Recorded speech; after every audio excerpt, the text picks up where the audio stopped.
चलिए आज पढ़ते हैं वर्क एनर्जी एंड पावर। किसके बारे में पढ़ेंगे हम?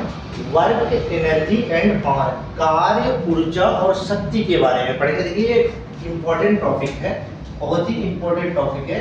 इससे क्वेश्चन पूछे जाते हैं तो इस पे थोड़ा सा आपको ध्यान देना है। अगर आप ध्यान देते हो तो इसके सारे के सारे क्वेश्चन आप इजी वे में सॉल्व कर सकते हैं, यानी कहीं से भी पूछा जाए तो आप उसका आंसर बता सकते हो। तो इसको जानने के लिए हमें क्या करना पड़ेगा? सबके बारे में जानना होगा। सबसे पहला हम टॉपिक जानेंगे कार्य क्या होता है। क्या जानेंगे? कार्य, यानी कि वर्क क्या होता है। देखिए यहाँ लिखा है वर्क। अब वर्क क्या होता है भाई? देखिए कोई भी क्रिया हो उसको आप करते हो, उसी को हम बोलते हैं क्या? कार्य। यानी किसी क्रिया का किया जाना क्या कहलाता है? कार्य। जैसे लिखना, पढ़ना, घूमना, खेलना, खाना पीना, जो भी चीजें होती हैं ये हमारे सारे की सारी क्या होती हैं? कार्य होती है। यानी कि क्या कह सकते हैं हम सिंपल भाषा में? किसी क्रिया का किया जाना क्या कहलाता है? कार्य कहलाता है, कि वर्क कहलाएगा। क्या कहलाएगा? किसी क्रिया का किया जाना वर्क कहलाता है। अब देखिए जो वर्क होता कार्य होता है, कार्य का मतलब जैसे आप यहाँ हो, यानी कि पोजीशन आपका रेस्ट में है, आप एक जगह खड़े हो। अब यहां से क्या है? किसी भी वस्तु पे बल लगाओ, यानी कि फोर्स लगाओ। अगर फोर्स लगाने से जिस दिशा में आप फोर्स लगा रहे हो उस दिशा में अगर कोई भी परिवर्तन होता है, यानी कोई भी चेंजेज होता है या नहीं भी होता है, वो हमारा क्या कहलाएगा? कार्य कहलाएगा। यानी कि बल इंटू बल की दिशा में विस्थापन क्या कहता है? बल, यानी कि फोर्स लगाया गया बल, और उस जिस दिशा में आपने बल लगाया है उस दिशा में उस वस्तु में कुछ परिवर्तन हुआ हो या ना हुआ हो, उसी को हम क्या बोलते हैं? कार्य बोलते हैं। देखिए यहाँ लिखा है work is equal to force into displacement along direction. इसका मतलब ये हुआ कार्य जो होता है किसी भी वस्तु पर लगाया गया बल तथा उस बल की दिशा में जो विस्थापन होगा उसको हम बोलते हैं कार्य। यानी कि जैसे हम ये दीवार पे क्या करें? पुश कर रहे हैं, फोर्स लगा रहे हैं, तो इस दीवार में चाहे चेंजेस आए या ना आए लेकिन हम फोर्स तो इसी डायरेक्शन में लगा रहे हैं, तो इसी को हम क्या बोलते हैं? कार्य बोलते हैं। क्या बोलेंगे? कार्य। तो ये हो गया work is equal to force into displacement along direction, यानी कि बल और बल की दिशा में विस्थापन को हम क्या कहते हैं? कार्य कहते हैं। दूसरी भाषा में क्या कहते हैं? किसी क्रिया का किया जाना क्या कहलाएगा? कार्य कहलाएगा। अब देखिए सबसे इंपॉर्टेंट चीज यहाँ पे लिखा है, यह क्या होता है? एक स्केलर क्वांटिटी होता है। क्या होता है? Scalar quantity. हिंदी में हम कहते हैं अदिश राशि। क्या बोलते हैं हम? देखो राशि जो होता है हमारा दो होता है, एक अदिश होता है और एक सदिश होता है। तो जो अदिश, अब देखो यहाँ पे दो वेक्टर होते हैं, दो वेक्टर को मल्टीप्लाई करने से हमारा क्या बन के आता है? अदिश राशि बन के, यानी कि जो वर्क होगा ये हमारा क्या होगा? एक स्केलर क्वांटिटी होगा। हालांकि देखो यहाँ जो फोर्स लगा है, फोर्स हमारा वेक्टर क्वांटिटी होता है, डिस्प्लेसमेंट भी हमारा वेक्टर क्वांटिटी, लेकिन वेक्टर और वेक्टर क्वांटिटी का मल्टीप्लाई करो ये स्केलर बनता है। क्रॉस मल्टीप्लाई का प्रोडक्ट जो होता है वो स्केलर बनता है, ध्यान रखना हमेशा। वेक्टर इनटू वेक्टर, यानी कि क्रॉस मल्टीप्लाई अगर आप करते हो तो ये स्केलर क्वांटिटी बनेगा। क्या बनेगा? Scalar quantity. तो देखो फोर्स था और क्या था हमारा? डिस्प्लेसमेंट था। दोनों के दोनों क्या थे? हमारे वेक्टर क्वांटिटी, लेकिन इसका जो रिजल्ट हमें मिला वो क्या मिला? Scalar quantity. तो हम क्या कहेंगे कि जो हमारा वर्क होता है वो क्या होता है? स्केलर क्वांटिटी, यानी कि अदिश राशि होती है। अब देखो इसका आता है SI यूनिट। अब कहता है इसका यूनिट क्या होता है? तो यूनिट के बारे में हम जानेंगे। यहाँ लिखा है यूनिट, ये भी थोड़ा सा इंपॉर्टेंट चीज है। यूनिट क्या होगा? अब देखिए यूनिट में क्या है? SI यूनिट क्या होगा? देखो इसका SI यूनिट होगा न्यूटन पर मीटर। क्या होगा? न्यूटन पर मीटर। अब देखिए हमने लिखा था फोर्स, यहाँ देखिए फोर्स इनटू डिस्प्लेसमेंट, ये तो हमने लिखा था। अब देखो फोर्स जो होगा, फोर्स का हम क्या लिखते हैं? न्यूटन, और डिस्प्लेसमेंट का क्या लिखेंगे? मीटर। तो ये क्या हो गया हमारा? न्यूटन। मीटर क्या हो गया हमारा? यूनिट। यूनिट बन के क्या तैयार हुआ? Newton metre. अब न्यूटन मीटर को हमने बता रखा क्या बोलते हैं? दूसरी भाषा में जूल बोलते हैं। क्या बोलते हैं? जूल। 1 न्यूटन मीटर जो होता है वो 5 जूल के बराबर होता है। अभी हमने बता रखा है इसको 5 जूल के इक्वल होता है, यानी कि हम दूसरी भाषा में कह सकते हैं न्यूटन मीटर या फिर जूल क्या होता है, इसका यूनिट होता है। हिंदी में कहते हैं कि कार्य का मात्रक क्या होता है, तो मात्रक जो होगा न्यूटन मीटर या फिर जूल होगा। अब देखिए छोटी सी बात हम बताते हैं आपको।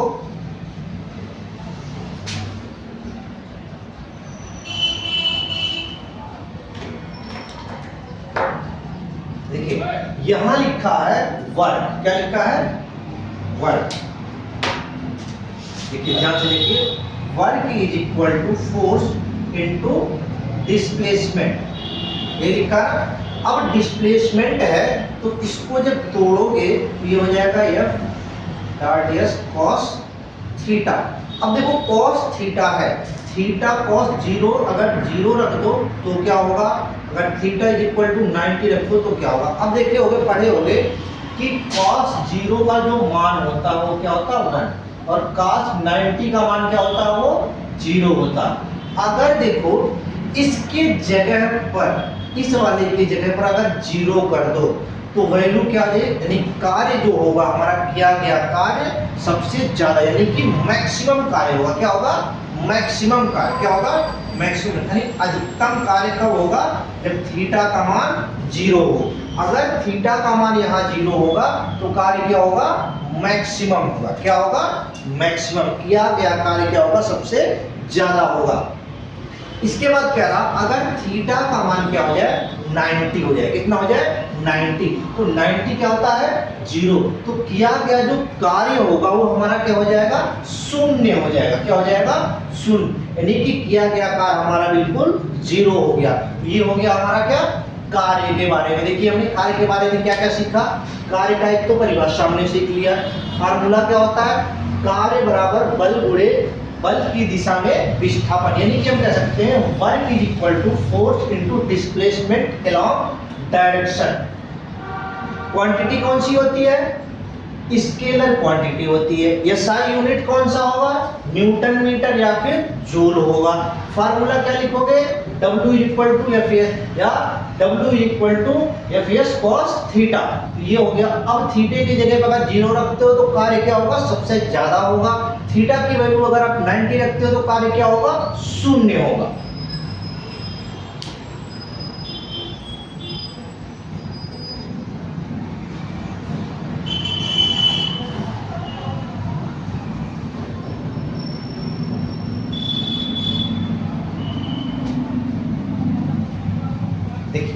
ये हो गया हमारा क्या, वर्क के बारे में कंप्लीट हो गया, यानी कि वर्क हमने एक लाइन में मतलब खत्म कर दिया इस चीजों को, सारी चीजें जहां से क्वेश्चन पूछे जाती है। या तो आपसे पूछा जाएगा यूनिट क्या होता है, या फिर पूछे जाएगा क्वांटिटी कौन सा है, या फिर फार्मूला पूछ लेगा, तो इनमें से कोई भी आप, या फिर पूछ लेगा वर्क ज्यादा कब होगा या वर्क शून्य कब होगा। इसके बारे में ज्यादा कब होगा, जब थीटा का मान 0 हो, 0 कब होगा, जब थीटा का मान 90 हो। तो ये हो गया हमारा वर्क के बारे में हमने देखा, डिस्कस किया। अब इसके बाद दूसरा अगला टॉपिक हमारा आता है पावर। क्या आता है, पावर। क्या आता है हमारा, पावर। अब देखो पावर क्या होता है भाई, शक्ति। शक्ति जो होता है, देखो अभी हमने कार्य पढ़ा था, किसी क्रिया का किया जाना, या फिर हमने पढ़ा था बल गुणे बल की दिशा में विस्थापन। अब जो बल होगा, इसी बल को जो कार्य होगा W होगा, इसी W को क्या करो, समय से भाग कर दो, यानी डिवाइड कर दो, तो हमारा क्या प्राप्त होता है, पावर। यानी किया गया कार्य जो है उसको समय से क्या कर दो, डिवाइड कर दो, तो बन के हमारा क्या तैयार होगा, पावर। अब देखिए यहां लिखा है कार्य करने की दर को शक्ति कहते हैं। दर का मतलब होता है, देखिए रेट। रेट का मतलब होता है समय से भाग देना, समय से भाग देना। अब देखिए ये हो गया, कार्य करने की दर को क्या कहते हैं, पावर या फिर शक्ति कहते हैं। तो क्या हो गया, कार्य करने की दर को शक्ति कहते हैं। एक लाइन में आप याद कर लोगे। अगर पूछे शक्ति क्या है, तो शक्ति का सीधा डेफिनेशन क्या है, कार्य करने की दर को क्या कहोगे, शक्ति कहोगे। क्या कहोगे, शक्ति। अब देखिए इसके बाद आता है यूनिट क्या होता है भाई। यूनिट हमारा क्या है, एसआई यूनिट। अब देखिए इसको हम बोलते हैं वाट। क्या बोलते हैं, वाट। क्या बोलेंगे हम, वाट। जो इसका यूनिट होगा वो क्या होगा, वाट, या फिर क्या होगा, जूल पर सेकेंड होगा। अब देखिए हमने यहाँ लिखा है डब्ल्यू, डब्ल्यू का मतलब वर्क अपॉन टाइम, तो क्या हो गया वर्क, तो क्या लिखते हो जूल, और ये क्या हो जाएगा सेकेंड, तो क्या हो गया जूल पर सेकेंड, या दूसरी भाषा में कहोगे वाट। एक यूनिट और उसे कहते हैं न्यूटन पर सेकेंड। अब देखिए हमने शक्ति यानी पावर की 3 यूनिट आपको बताई, क्या, वाट, जूल पर सेकेंड, न्यूटन पर सेकेंड। इन तीनों में से कोई सा भी आप बता सकते हो, ये हमारे सभी के सभी क्या है, यूनिट है। लेकिन अगर एसआई यूनिट पूछता है तो क्या बताओगे, वाट बताओगे। क्या बताओगे, वाट। ये तीनों हमारे क्या है, इसके यूनिट होते हैं, किसके, पावर के। अब देखिए उसके बाद क्या आता है, टन। देखो यहां लिखा है मशीनों की शक्ति को अश्व शक्ति यानी कि हॉर्स पावर में मापते हैं। देखे होंगे कोई भी आप मशीन लाते हो तो उस पे लिखा रहता है इतना एचपी। कोई भी मशीन हो, समरसेल हो या फिर आप ले कोई भी इलेक्ट्रॉनिक डिवाइस, उस पे लिखा रहता है एचपी। एचपी का मतलब होता है हॉर्स पावर, कितने हॉर्स पावर की वो मशीन है, ये उस चीज को बताता है। देखिए क्या करेंगे आप, मशीनों को जो मापने की शक्ति होती है वो क्या होता है हमारा, अश्व शक्ति हो। क्या होगा, अश्व शक्ति। अब एक अश्व शक्ति जो होता है 746 वाट, 746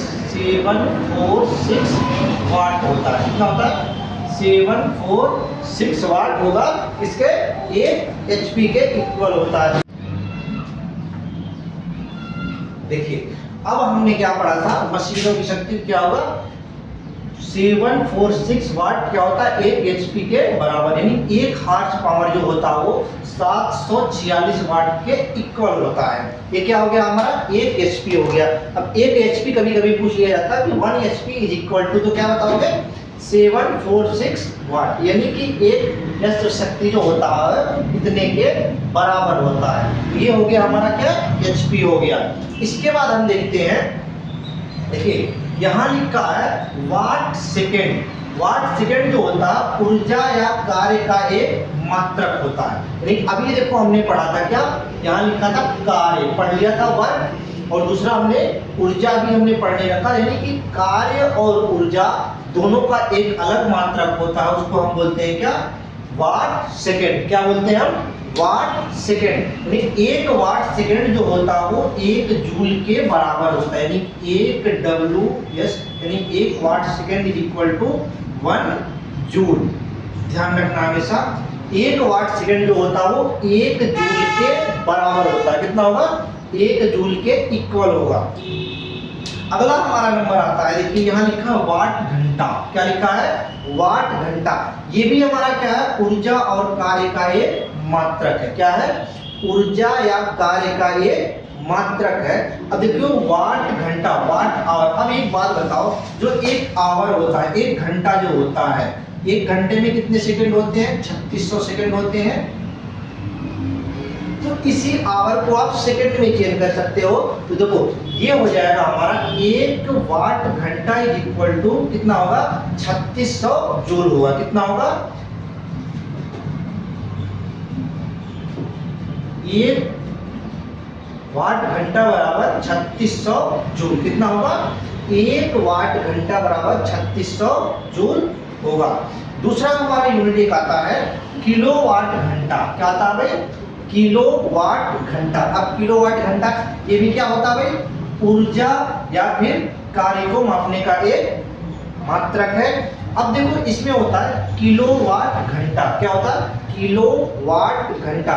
1 किलो वाट घंटा कितना होता है, तो 1 किलो वाट को क्या कर दो आप, चेंज कर दो, तो 1000 हो गया।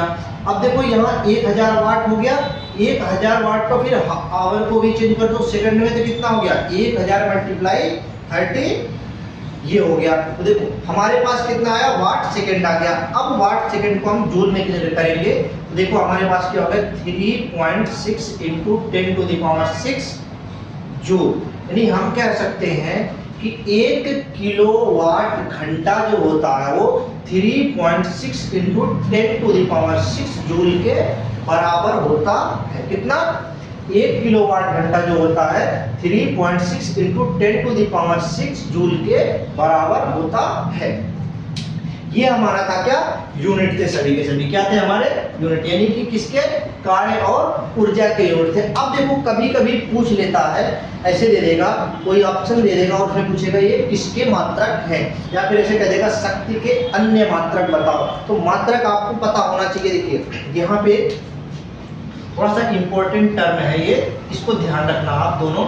यहाँ लिखा है वाट, क्या लिखा है? वाट। यहाँ लिखा है किलोवाट और यहाँ लिखा है मेगावाट या फिर लिखा है हॉर्स पावर। ये सब यूनिट जो होते हैं वो यूज किए जाते हैं किसके लिए? पावर के लिए। किसके लिए? यानी ये जो यूनिट होते हैं वो पावर के यूनिट होते हैं। कौन सा? वाट, किलोवाट, मेगावाट और हॉर्स पावर। ये सभी के सभी किसमें यूज होते हैं? किसी भी शक्ति को मापने के लिए। उसके बाद हमारा अगला टर्म है, देखिए यहाँ वाट सेकेंड। क्या है? Watt second. क्या है हमारा? Watt second. Watt hour, kilowatt hour. और ये हमारे किसके काम आते हैं? कार्य या ऊर्जा को मापने के लिए। किसके लिए? कार्य या ऊर्जा। ऐसे कभी भी देता है कि कार्य या ऊर्जा के अन्य मात्रक हैं, तो क्या बताओगे? या तो watt second, watt hour, kilowatt hour. अगर कहते शक्ति के अन्य मात्रक हैं तो क्या होंगे? वाट, किलोवाट, मेगावाट, हॉर्स पावर। ये हमारे क्या है? हमारे शक्ति के मात्रक। और ये क्या है? हमारे कार्य के मात्रक। तो इन सब चीजों को आप थोड़ा सा ध्यान रखना। और ये सभी क्वेश्चन लगभग हर एक कॉम्पिटिटिव एग्जाम में आपसे पूछे जाते हैं, तो इसको आप थोड़ा सा ध्यान से देखिएगा। सारे के सारे एक ही वीडियो में क्या हो जाएंगे? तैयार हो जाएंगे आपके।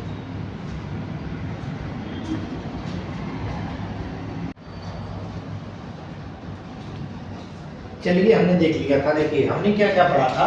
हमने पढ़ा पावर एंड वर्क, दो चीजों को हमने पढ़ लिया था। अब हम पढ़ेंगे तीसरा जो टर्म है वो है एनर्जी। क्या है? एनर्जी। अब देखो तीनों के तीनों एक दूसरे से क्या है? कोरिलेट हैं, यानी कि सभी का सभी कुछ ना कुछ एक दूसरे से संबंध बना हुआ है। इन दोनों को हमने पढ़ लिया। अब हम पढ़ेंगे किसके बारे में? एनर्जी के बारे में। तो एनर्जी क्या होता है? एनर्जी प्रोफाइल के बारे में हम थोड़ा सा पढ़ेंगे। इसे देखते हैं क्या होता है। चलिए देखते हैं। देखिए यहाँ लिखा है एनर्जी, तो आपके शरीर में तुरंत ऊर्जा आ गई होगी, हाँ भाई इस काम को करना है या नहीं करना है। तो इसके लिए देखिए सबसे पहले हम क्या करेंगे? एनर्जी होता क्या है इसके बारे में जानेंगे। तो जो एनर्जी होता है किसी भी कार्य को करने की जो क्षमता होती है उसको हम बोलते हैं ऊर्जा या फिर एनर्जी। जैसे आप किसी काम को 10 घंटे तक कर सकते हो, 20 घंटे तक कर सकते हो, 1 घंटे तक कर सकते हो। जितना टाइम आप उस चीज को करने की आपके अंदर क्षमता है, कैपेसिटी है, उसको हम क्या कहते हैं? एनर्जी कहते हैं। यानी कि हम कह सकते हैं कार्य करने की जितनी आपके अंदर कैपेसिटी है उसी को हम क्या कहते हैं? एनर्जी कहते हैं। क्या कहेंगे? एनर्जी कहेंगे। अब देखिए जो एनर्जी है यानी कि क्षमता आपके अंदर जो डेवलप है उसको हम एनर्जी कहते हैं। तो देखिए इसके बाद कहता है कि जो एक क्वांटिटी कौन सी होती है भाई? तो क्वांटिटी जो होती है वो हमारी होती है स्केलर क्वांटिटी। क्या होती है? Scalar quantity. दूसरी हिंदी में क्या बोलते हैं इसको? अदिश राशि बोलते हैं। क्या बोलते हैं? अदिश राशि। अब अगर हम देखें बात करें इसकी यूनिट क्या होती है, तो अगर इसकी एसआई यूनिट की बात करें तो इसका मात्रक क्या होगा? हमारा जूल होगा। क्या होगा? जूल। यानी जो मात्रक कार्य का होगा वही मात्रक क्या होगा? एनर्जी का होगा। बात समझ में आ गई? देखिए वहां भी हमने जूल पढ़ा था और यहां भी हमने क्या पढ़ा? जूल। यानी कि कार्य और एनर्जी, यानी कि वर्क एंड एनर्जी दोनों की अगर यूनिट की हम बात करें तो दोनों की यूनिट क्या होती है? हमारी सेम होती है, जिसे हम क्या बोलते हैं? जूल। क्या बोलते हैं? जूल। तो ऐसे इनका एसआई यूनिट जो होगा वो क्या होगा? जूल हो गया। अब बात आती है कि जो हमारी एनर्जी होती है वो कितनी प्रकार की होती है? होते तो कई प्रकार के हैं, लेकिन हमें मोस्ट जो पढ़ना है वो तो ही जानना है। देखिए पहला हमारा है गतिज ऊर्जा। कौन सा है? Kinetic energy. दूसरा हमारा है पोटेंशियल एनर्जी। क्या है? पोटेंशियल एनर्जी, गतिज ऊर्जा और स्थितिज ऊर्जा। देखिए आपको नाम से ही पता चला गतिज ऊर्जा। गतिज ऊर्जा का मतलब जो गति से प्राप्त है, यानी चलने से, कोई चीज के मूवमेंट होने से जो ऊर्जा मिलेगी उसको हम बोलते हैं काइनेटिक एनर्जी। और यहाँ लिखा है स्थितिज ऊर्जा, किसी भी चीज के स्थित होने पे, यानी कि कोई पोजीशन पे हो, खड़े हो, बैठे हो, लेटे हो, किसी भी पोजीशन में एक जगह पे जो होगा उसको हम बोलते हैं पोटेंशियल एनर्जी। यानी कि जो ठहरा होगा उसको बोलते हैं पोटेंशियल एनर्जी, और जो चल रहा होगा उसको बोलते हैं गतिज ऊर्जा। तो देखिए kinetic energy and potential. Potential का मतलब जो रुका हुआ हो या ठहरा हुआ हो उसको हम बोलते हैं पोटेंशियल एनर्जी, और जो चल रहा हो उसको हम बोलते हैं काइनेटिक एनर्जी। बात आपके समझ में आ गई होगी। देखिए kinetic energy and potential energy. अब बात आती है कि डेंजर कौन सा होता है भाई? पोटेंशियल ज्यादा डेंजर होगा या फिर काइनेटिक ज्यादा डेंजर होगा? इसके बारे में हम डिस्कस अभी थोड़ी देर के बाद करेंगे, लेकिन अभी हमें देखना है कि ये होते क्या है, काइनेटिक और पोटेंशियल। तो सबसे पहला टर्म हम देखेंगे काइनेटिक। यहाँ लिखा है काइनेटिक एनर्जी। क्या लिखा है? Kinetic energy. काइनेटिक का मतलब हमने अभी क्या बताया कि किसी भी चीज के चलने से या मूवमेंट से जो भी एनर्जी मिलता है उसे हम क्या बोलेंगे? Kinetic energy. तो देखिए यहाँ लिखा है गति के कारण कार्य करने की क्षमता। जैसे जैसे आप कोई भी चीज गति कर रहा है उसकी वजह से जो कार्य करने की क्षमता आपके अंदर डेवलप होगी उसको हम क्या कहेंगे? काइनेटिक एनर्जी, या फिर कहेंगे गतिज ऊर्जा। किसी गति के कारण उत्पन्न जो ऊर्जा होगी उसको हम क्या बोलेंगे? काइनेटिक एनर्जी या फिर गतिज ऊर्जा। अब देखिए हमने क्या कहा, मान लो, क्या हमने माना, द्रव्यमान हमने क्या ले लिया? मास हम ले लिया, वेग वेलोसिटी v ले लिया। तो जो काइनेटिक एनर्जी होगा उसका फार्मूला क्या होगा? काइनेटिक एनर्जी ke जो होगा हाफ mv²। क्या होगा? Half mv²। अब क्या है, यहाँ है मास है और v क्या है? वेलोसिटी है। यानी कि क्या है, कितनी वेलोसिटी से जा रहे हैं उसका द्रव्यमान कितना है वो डिपेंड करता है इस पे। तो उसकी काइनेटिक एनर्जी उससे हमें पता चल जाती है कि उसकी काइनेटिक एनर्जी कितनी होगी। अब देखिए सबसे ज्यादा पूछा जाने वाला क्वेश्चन यहाँ से सबसे ज्यादा इंपॉर्टेंट है, ध्यान रखना, मोस्ट इंपॉर्टेंट की सीरीज में हम रख देते हैं इसको। देखिए क्योंकि ये लगभग हर कॉम्पिटिटिव एग्जाम में पूछा गया है। कैसे पूछ लेगा? ज्यादातर एयरफोर्स में पूछा जाता है ये क्वेश्चन सबसे ज्यादा लगभग। यानी कि डिफेंस से रिलेटेड जितने भी एग्जाम होते हैं इनमें ये सब क्वेश्चन सबसे ज्यादा पूछे जाते हैं। तो देखिए यहाँ लिखा है मास दोगुना करने पर, क्या लिखा है? मास को दोगुना, यानी कि द्रव्यमान को दोगुना करने पर इसकी काइनेटिक एनर्जी क्या हो जाएगी? दोगुनी हो जाएगी। बात थोड़ी सी समझ में नहीं आ रही लेकिन इसे हम बताते हैं, आपको बताने की कोशिश करते हैं। देखिए कैसे लिखा है, अगर किसी वस्तु का द्रव्यमान दोगुना कर दिया जाए तो उसकी जो काइनेटिक एनर्जी होगी वो दोगुनी हो जाएगी। कैसे? देखो यहाँ लिखा है हाफ mv²। इस वाले टर्म को आप भूल जाओ, यानी कि 1 मान लो। अब देखो यहाँ है मास को दोगुना करना है, दोगुना करोगे, अगर हम इसको दोगुना कर दें तो क्या होगा? वैल्यू कितनी आ गई? 1 आ गई। यानी कि क्या हुआ, अगर हम मास को दोगुना कर रहे हैं तो काइनेटिक एनर्जी भी क्या हो जा रही है? दोगुना। यानी कि हाफ का दोगुना करोगे तो 1 हो जाएगा। क्या मतलब हुआ? मास को दोगुना करने पर काइनेटिक एनर्जी क्या हो जाएगी? दोगुनी हो जाएगी। फिर अगला करा, मास को आधा करने पर काइनेटिक एनर्जी आधी हो जाएगी। अब देखो इसी मास को आप क्या कर दो? हाफ कर दो। एक तो हाफ पहले से था फिर हाफ कर दिया, क्या आ गया? 1/4। यानी जो था उसका भी क्या हो गया? आधा हो गया। हमने क्या बताया? मास को दोगुना करोगे तो काइनेटिक एनर्जी क्या हो जाएगी? दोगुनी हो जाएगी। अगर मास को आधा कर दोगे तो काइनेटिक एनर्जी क्या हो जाएगी? आधी हो जाएगी। इस बात को ध्यान रखना। कई बार ये क्वेश्चन पूछा गया है कि अगर काइनेटिक एनर्जी में मास को बढ़ा दिया जाए तो उसकी काइनेटिक एनर्जी पर क्या प्रभाव पड़ेगा। तो ऑप्शन रहता, ऑप्शन देख के तुरंत आप बता दोगे। या फिर कभी कभी पूछा गया है मास को आधा कर दिया जाए तो काइनेटिक एनर्जी पर क्या फर्क पड़ेगा, यानी क्या प्रभाव पड़ेगा। ये हो गया हमारा किसके लिए?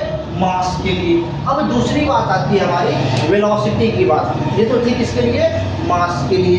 वेलोसिटी की बात अगर हम करें तो वेलोसिटी में क्या है, देखो यहाँ लिखा है वेलोसिटी 2 गुना करने पर, क्या लिखा है, वेलोसिटी को 2 गुना करने पर। अब वेलोसिटी 2 गुना करोगे तो क्या हो सकता है, देखिए बताओ। हमारे पास रिजल्ट क्या है, देखिए रिजल्ट हमारे पास है 1/2 mv²। इसको भूल जाओ। अब हमारे पास क्या बचा, केवल v बचा। अब देखो इसको कह रहा है 2 गुना कर दो, क्या कह रहा है, वेलोसिटी को 2 गुना करने पर काइनेटिक एनर्जी 4 गुना हो जाएगा। जैसे अब इसके जगह पे हम 2 रख दें, तो 2 रखोगे तो क्या हो जाएगा, ये 4 हो जाएगा, यानी कि 1/2 × 4 क्या हो गया, 2। अब देखो पहले हमारे पास क्या था, आधा था, अब कितना हो गया, 2 हो गया। तो आधा आधा कितना मिलाओगे, 4 बार अगर करोगे तब जाके हमारा क्या होगा, 2 होगा। तो ये इतना को ऐड करेंगे तो क्या हो जाएगा, यानी कि हम क्या कह रहे हैं, वेलोसिटी को अगर आप 2 गुना करते हो तो काइनेटिक एनर्जी कितनी हो जाएगी, 4 गुनी हो जाएगी। उसी का उल्टा आप देखो, अगर हम वेलोसिटी को आधा कर दें, क्या कर दें, आधा कर दें, तो क्या होगा, जो काइनेटिक एनर्जी होगी 1/4 हो जाएगा। कितना हो जाएगा, 1/4।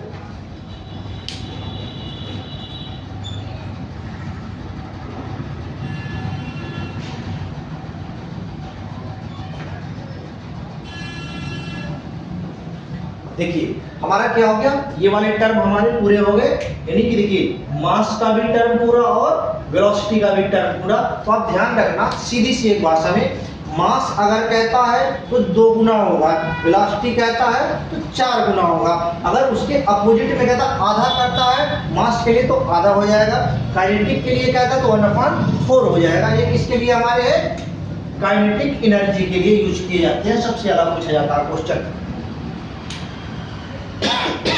अब देखिए अगला टर्म आता है हमारा दूसरा, पोटेंशियल एनर्जी। क्या आता है, पोटेंशियल एनर्जी। एक मिनट थोड़ी इसके बारे में थोड़ा सा देख लेते हैं। हमारे पास एक होता है मोमेंटम, संवेग जिसे कहते हैं। यहाँ कभी कभी पूछा जाता है गतिज ऊर्जा और संवेग में रिलेशन बताना है, आपको संबंध बताना है। संबंध क्या होता है, तो देखो आप क्या जानते हो, काइनेटिक एनर्जी का फार्मूला क्या जानते हो, 12mv² होता है। अब 12mv² और मोमेंटम को क्या जानते हो आप, देखो क्या, काइनेटिक एनर्जी है 12mv², इसको मानो पहला, और p = mv, इसको मानो दूसरा। अब देखो यहाँ से हम v की वैल्यू निकाल लें तो p/m हो जाएगा। इस वैल्यू को उठा के किस में रख दो, इसमें, तो क्या हो जाएगा, काइनेटिक एनर्जी = 1/2। इसके जगह पे ऐसे ही रहेगा, v की जगह से क्या हो जाएगा, p²/m²। ये से ये कट गया, तो बचा क्या हमारे पास, p²/2। यानी कि काइनेटिक एनर्जी और संवेग का अगर हम संबंध देखें तो क्या बनेगा हमारा, p²/2m। क्या होगा, p²/2m, काइनेटिक एनर्जी बराबर p²/2m। यहां से भी एक क्वेश्चन सबसे ज्यादा पूछा गया है, देखिए ध्यान रखना, मोस्ट इंपॉर्टेंट में है, सबसे ज्यादा पूछा, कहता अगर हम संवेग को बढ़ा दें या संवेग को घटा दें तो क्या प्रभाव पड़ेगा किस पे, काइनेटिक एनर्जी में। तो देखो अगर हम संवेग यानी कि मोमेंटम को 2 गुना कर दें, जो काइनेटिक एनर्जी हमारी होगी वो 4 गुनी हो जाएगी। क्या होगी, काइनेटिक एनर्जी 4 गुनी हो जाएगी। इस बात को ध्यान रखना। संवेग यानी कि मोमेंटम को 2 गुना बढ़ाने पर काइनेटिक एनर्जी ऑटोमेटिक क्या होगी, 4 गुना बढ़ जाएगी। क्यों, इसकी वजह से, बात समझ में आ गई, ये रिलेशन की वजह से संवेग को अगर 2 गुना बढ़ाते हो तो काइनेटिक एनर्जी कितनी हो जाएगी, 4 गुनी बढ़ जाएगी। अब अगला टर्म आता हमारा पोटेंशियल एनर्जी। क्या है, पोटेंशियल एनर्जी। अब पोटेंशियल एनर्जी को बोलते हैं हम स्थितिज ऊर्जा, यानी स्टेट, अवस्था या पोजीशन, स्थिति के कारण कार्य करने की जो क्षमता होगी वो क्या होगा, हमारा स्थितिज ऊर्जा कहलाता है। अब इसमें क्या होता है, देखिए फार्मूला क्या होता है, P यानी कि पोटेंशियल एनर्जी = mgh। क्या होता है, mgh, क्या, मास, ग्रेविटी एंड हाइट। ये किस पे डिपेंड करता है? अब जो होगा ये ग्रेविटी पे डिपेंड करने लगा। किस पे? ग्रेविटी पे, यानी कि पोटेंशियल एनर्जी उसकी सबसे ज्यादा होगी, जिसकी ग्रेविटी जहां ज्यादा होगी उसकी पोटेंशियल एनर्जी उतनी ही ज्यादा होती है। तो फार्मूला क्या हो गया? PE equal to mgh। अब देखो हमने शुरू में एक बात बताई थी, पोटेंशियल एनर्जी खतरनाक है या फिर काइनेटिक एनर्जी। तो एक बात ध्यान रखना, जो हमारी काइनेटिक एनर्जी होती है, काइनेटिक एनर्जी ये ज्यादा खतरनाक नहीं होता, लेकिन जो हमारा पोटेंशियल एनर्जी होता है PE ये बहुत डेंजर होता है। कहते देखे होंगे, एक बात सुने होंगे सबसे ज्यादा, कहते हैं कि जो शांत स्वभाव का होता है वो अंदर से बहुत खतरनाक होता है। खतरनाक का मतलब क्या? उसके अंदर पोटेंशियल एनर्जी हाई होती है। क्या होती है? पोटेंशियल। जितना जो सीधा दिखता है अंदर से उतना ही टेढ़ा होता है। किसकी वजह से? पोटेंशियल एनर्जी की वजह से। यानी कि जिसकी पोटेंशियल एनर्जी ज्यादा होगी वो उतना ही शांत होगा, और जिसकी पोटेंशियल एनर्जी कम होगी वो उतना ही लड़ाकू होगा। यानी कि बाहर से दिखाएगा तोड़ फोड़ के ज्यादा वो दिखाएगा, लेकिन अंदर उसके पोटेंशियल एनर्जी जो होती है वो नहीं होती है। जो लोग ज्यादा कूद फान मचाते हैं उनके अंदर ये समझो कि पोटेंशियल एनर्जी नहीं है, केवल वो बाहरी दिखावा कर रहा है। लेकिन जो बाहरी दिखावा नहीं कर रहा, शांत बैठा है, उसके अंदर पोटेंशियल एनर्जी क्या है? सबसे हाई है। कहते हैं ना, सोते हुए शेर को जगाओ मत। सोता हुआ शेर का मतलब क्या? Potential energy. अगर ये शेर उठ गया तो क्या करेगा भाई? नाम सुने होंगे, तबाही। कहते हैं ना, तबाही मचाएगा। तो वही काम होता है स्थितिज ऊर्जा का। इसके अंदर जो पोटेंशियल होती है, एनर्जी जो होती है, वो सबसे हाई लेवल की होती है, और जो काइनेटिक होता है ये लो लेवल की होती है। क्या होता है? लो। यानी कि ये क्या करता है कि और बाहरी दिखावा करता है, हाँ भाई हम ये काम कर देंगे वो कर देंगे, लेकिन वो करने की क्षमता उसके अंदर नहीं होती। करने की क्षमता किसके अंदर होगी? पोटेंशियल एनर्जी के अंदर। अब देखो एक क्वेश्चन पूछा जाता है, कई बार पूछा भी गया है, कि बाढ़ का पानी जो स्थिर है वो ज्यादा नुकसान करता है या जो बह रहा है वो ज्यादा नुकसान करता है? तो देखो, जो ज्यादा स्थिर पानी होता है, जो देखोगे स्थिर वाला जो पानी होगा इसकी पोटेंशियल बहुत हाई होती है, और जो चल रहा होगा, मूवमेंट में होगा, उसकी पोटेंशियल थोड़ी कम होती है। तो ध्यान रखना, जो स्थितिज ऊर्जा होगी इसकी एनर्जी क्या होगी? सबसे हाई होगी, और जो गतिज ऊर्जा यानी काइनेटिक एनर्जी होगी उसकी एनर्जी क्या होगी? थोड़ी लो होगी। यानी कि जो डेंजर होता है वो कौन होता है? Potential energy. अब इसी पोटेंशियल एनर्जी से ही देखे होगे इलेक्ट्रिसिटी बनाई जाती है, जो कि सबसे ज्यादा खतरनाक है। पानी को क्या किया जाता है? बांध से बांध के रोक दिया जाता है, फिर इसी पानी को गिराया जाता है, और यहाँ पे सभी टरबाइन लगाकर क्या करते हैं? इलेक्ट्रिक को जनरेट करते हैं। जितने भी हमारे उसके उपकरण होंगे वहां लगा कर क्या करते हैं? तो यानी कि सारी की सारी एनर्जी कहाँ से मिलती है हमें? पोटेंशियल एनर्जी से मिलती है। अब देखो, जैसे यहाँ पानी का भरा हुआ कोई नदी से तालाब है, बाढ़ आ रखी है, अगर ये बांध है तो बांध अगर टूट गया तो सबसे ज्यादा जो यहाँ का पानी पोटेंशियल क्या था? पोटेंशियल एनर्जी हाई था, वो सबसे ज्यादा नुकसान उसके आसपास के